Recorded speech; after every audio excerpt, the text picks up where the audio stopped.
Hello friends, welcome back to my YouTube channel learning academy. तो आज के इस वीडियो में हम लोग बिहार बोर्ड क्लास 10th के मैथ सब्जेक्ट के चैप्टर 1 के एक्सरसाइज 1.2 के प्रश्न संख्या 6 को सॉल्व करने वाले हैं। पिछली वीडियो में हम लोगों ने इसी एक्सरसाइज के प्रश्न संख्या 5 को सॉल्व कर लिया था। तो चलिए बिना टाइम वेस्ट किए आज का ये वीडियो स्टार्ट करते हैं और प्रश्न संख्या 5 को सॉल्व करते हैं।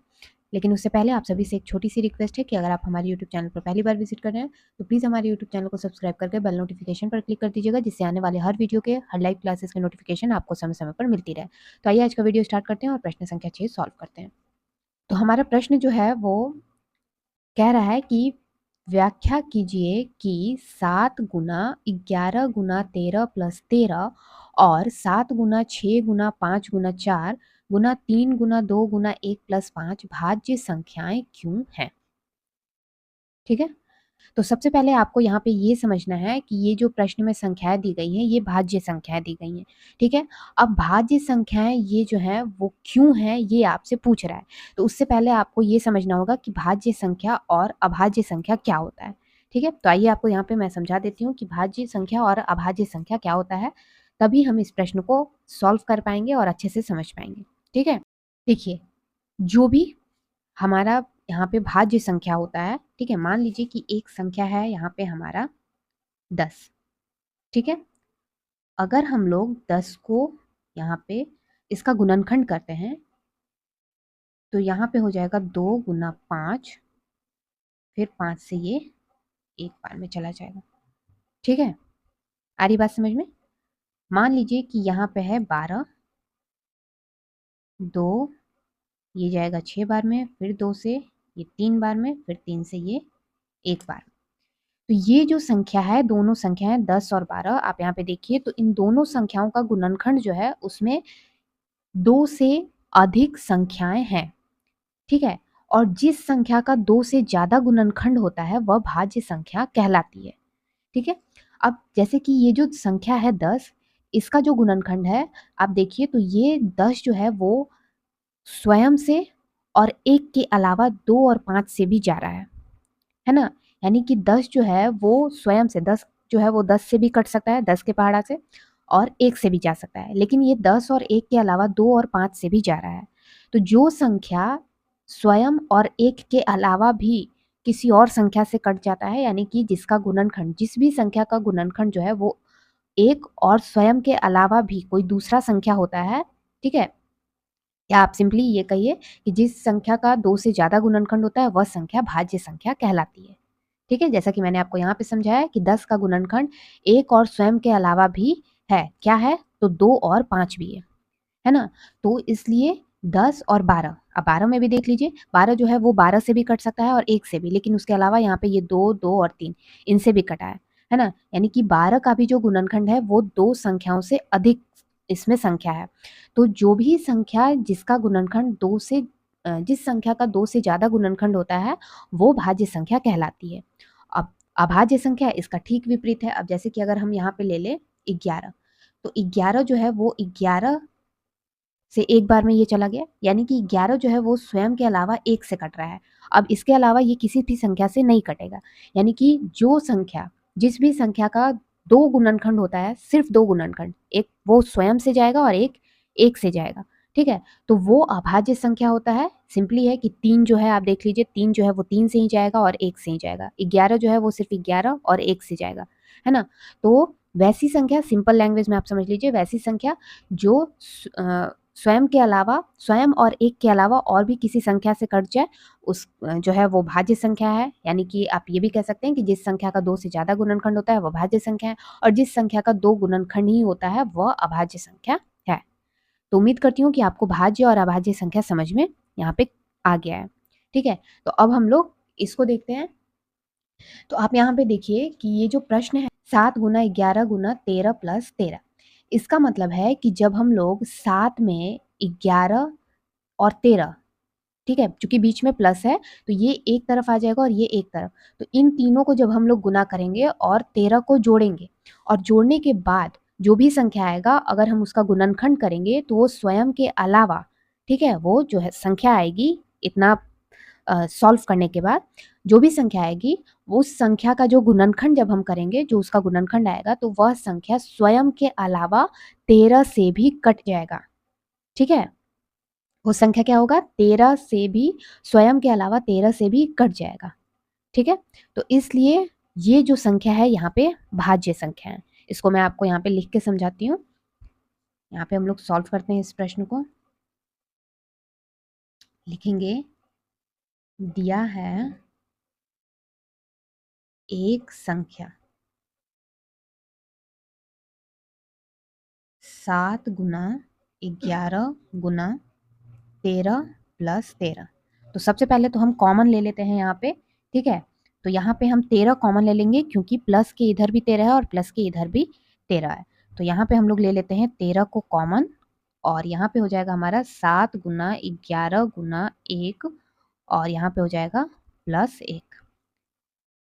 ठीक है, अब वैसे ही दूसरी संख्या ले लेते हैं। यहाँ पे है दूसरी संख्या, इसको भी समझ लीजिए। दूसरी संख्या भाज्य संख्या क्यों है, तो दूसरी संख्या है हमारा 7 गुना 6 गुना 5 गुना 4 गुना 3 गुना 2 गुना 1 और प्लस 5। ठीक है, सबसे पहले हम लोग यहाँ पे कॉमन ले लेते हैं। चूंकि आप देखिए तो प्लस के इधर भी 5 है और प्लस के इधर भी 5 है, तो यहाँ ले लेंगे हम लोग 5 कॉमन। जो बच जाता है वो लिख लेते हैं, 7 गुना 6 गुना, यहाँ पे आ जाएगा 1 गुना 4 गुना 3 गुना 2 गुना 1, और यहाँ पे हो जाएगा प्लस का 1 क्योंकि 5 हमने कॉमन लिया। ठीक है, और सेम चीज़ यहाँ पे भी लागू होती है, यानी कि इन सब संख्याओं को जब हम लोग गुना करेंगे, ठीक है, इसमें भी जब हम इन संख्याओं को गुना करके इसमें 5 जोड़ेंगे, ये जो 5 है यहाँ पे, सॉरी यहाँ पे ये वाला जो 5, चूंकि 5 तो हमने कॉमन ले लिया ना, तो ये जो संख्या है इन सबको गुना करने के बाद जो हम इसमें 5 जोड़ेंगे, जोड़ने के बाद जो संख्या आएगा, ठीक है, जोड़ने के बाद जो संख्या आएगा वो जो संख्या होगा जब हम उसका गुणनखंड करेंगे तो उसके गुणनखंड में वो जो संख्या है वो स्वयं के अलावा 5 से भी कट जाएगा। यानी उसके गुणनखंड में वो जो संख्या होगी वो संख्या खुद होगी और उसमें साथ साथ 5 भी होगा। ठीक है, तो वह संख्या का गुणनखंड करेंगे जब हम लोग तो उसमें 5 भी अवश्य होगा। तो जब ऐसा होगा यानी कि वह भी संख्या मेरा भाज्य संख्या है। आई होप आप लोगों को अच्छे से ये चीज समझ में आ गई है। तो यहाँ पे हम लोग लिखेंगे,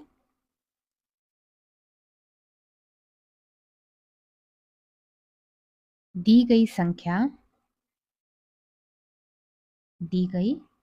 संख्या 7 गुना 11 गुना 13 प्लस 13 और 7 गुना 6 गुना 5 गुना 4 गुना 3 गुना 2 गुना 1 प्लस 5 के 2 से अधिक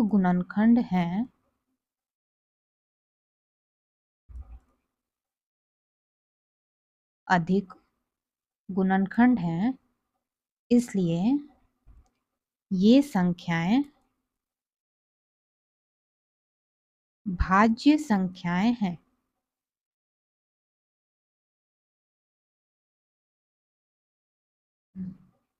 ठीक है, क्लियर है। बहुत सारे बच्चे बोलते हैं कि या फिर कमेंट भी करते हैं, लाइव क्लास में बोलते हैं, कमेंट करते हैं कि मैं एक ही चीज़ को बहुत बार रिपीट करती हूँ। मैं रिपीट इसलिए करती हूँ, मैं आप लोगों के लिए रिपीट करती हूँ ताकि आप लोगों का वो कन्फ्यूज़न जो है माइंड में वो दूर हो जाए। क्योंकि अभी-अभी आप न्यू क्लास में एंटर किए हैं और हर चीज़ को बारीकी से समझना आप लोगों का मतलब एक तरह से बहुत ज़रूरी है। ठीक है, तो जब तक आप उस पॉइंट को, उस चीज़ को अच्छे से नहीं समझेंगे, आपका वो मैथ सॉल्व नहीं हो पाएगा। अगर आप सॉल्व कर भी लेते हैं, डायरेक्ट देख के आपने कॉपी पर राइट कर लिया, ठीक है, आपने बुक भी रीड किया है, कॉपी पर भी राइट किया है, लेकिन आप लोगों को समझ में नहीं आ रहा है। तो वो इसलिए नहीं आ रहा है क्योंकि आपने उस चीज़ को मतलब कंसंट्रेशन के साथ, फोकस के साथ नहीं समझा है, या उस चीज़ को आप नहीं समझ पाए हैं, सामने वाला वो आपको अच्छे से नहीं समझा पाया, या फिर वो रिपीट नहीं किया उस चीज़ को। तो इसलिए मैं बार-बार उस चीज़ को रिपीट करती हूँ ताकि आप लोगों के मन में कोई भी डाउट, कोई भी कन्फ्यूज़न ना रहे। ठीक है? आई होप कि आप लोगों को अच्छे से ये प्रश्न संख्या 6 जो है वो क्लियर हो गया होगा। हमारा प्रश्न ये कह रहा था कि 2 संख्याएँ दी गई थी और ये दोनों संख्याएँ भाज्य संख्याएँ थी, तो क्यों थी ये आपको बताना है। तो आपको क्लियर हो गया है कि ये संख्याएँ भाज्य संख्याएँ क्यों थी? क्योंकि जब इनको हम इन दोनों संख्याओं को सॉल्व करेंगे, गुणा करने के बाद इसमें वो संख्या जोड़ेंगे और जो अंक हमें जो संख्या प्राप्त होगी और उसका गुणनखंड करेंगे, तो उस गुणनखंड में वह संख्या स्वयं भी होगी और उसके अलावा जो संख्या को हम इसमें जोड़ रहे हैं, वो संख्या भी होगी। यानी कि भाज्य संख्या ये कहता है कि वो वैसी संख्या जिसमें 2 से ज़्यादा गुणनखंड हो और वो संख्या जिसमें वह स्वयं के अलावा, स्वयं और 1 के अलावा किसी और संख्या से भी वो कट जाए, तो वो भाज्य संख्या है। लेकिन अभाज्य संख्या सीधा उल्टा है कि वह स्वयं और 1 के अलावा बाकी किसी संख्या से नहीं कटती है। इससे रिलेट करता हुआ कोई भी प्रश्न आपको एग्ज़ाम में आता है या कोई पूछता है या बनाने को देता है, तो आप लोग ईज़िली इसको सॉल्व कर पाएँगे। तो उम्मीद करती हूँ कि आपको ये प्रश्न अच्छे से समझ में आ गया है। अगर आपके मन में कोई भी डाउट है, कोई भी कन्फ्यूज़न है, आप लोग नीचे कमेंट सेक्शन में मुझसे कमेंट करके पूछ सकते हैं। तो आज की इस वीडियो में बस इतना ही, मिलती हूँ अगली वीडियो में इसी एक्सरसाइज़ के अगले और आखिरी प्रश्न के साथ, क्योंकि इस एक्सरसाइज़ में टोटल 7 प्रश्न हैं, 6 हमने सॉल्व कर लिए हैं, 7वां प्रश्न हम लोग अगली वीडियो में सॉल्व करेंगे। तो मिलती हूँ अगली वीडियो में। वीडियो पसंद आया तो वीडियो को प्लीज़ लाइक, शेयर और चैनल को सब्सक्राइब करना बिल्कुल मत भूलिएगा। साथ ही बेल नोटिफिकेशन पर भी ज़रूर से क्लिक कर दीजिएगा और साथ ही हमारे इंस्टाग्राम आईडी को भी ज़रूर से फॉलो कर लीजिएगा। इंस्टाग्राम आईडी आपकी स्क्रीन पर फ्लैश हो रही है। तो मिलती हूँ नेक्स्ट वीडियो में, तब तक के लिए take care, bye bye and thanks for watching.